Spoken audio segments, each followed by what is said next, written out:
School leave விட்டதும் விட்டாங்க. என் வீட்டில் இருக்கிற குட்டி வந்து 4 வேலை வச்சு செய்கிறான்.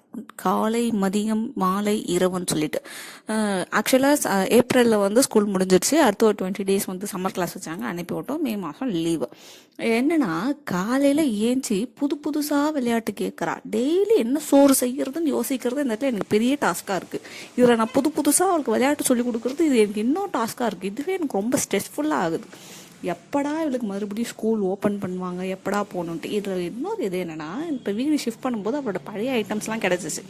அதெல்லாம் வந்து புதுசுன்னு நினச்சி எடுத்து வச்சு விளையாடிட்டு இருக்கா. ஓகே, விளையாடுமான்னு விட்டா எனக்கு இது வேண்டாம், எனக்கு வேறு வேணுன்றா. அடுத்த அரை மணி நேரத்தில் எனக்கு போர் அடிச்சிருச்சு, எனக்கு வேறு வேணுன்றா. உட்காந்தா ஏந்திரா உட்காருன்றா, யானை சவாரி, குதிரை சவாரிலாம் கேட்குறான். நான் இங்கேருந்து 2 படிக்கட்டு ஏறினாலே என் உடம்பு பிடிச்சிக்குது. இதில் நான் இவளுக்கு இவ்வளோத்தையும் பண்ணால் என்ன நினச்சிட்டு இருக்கான்னு எனக்கு புரியலை.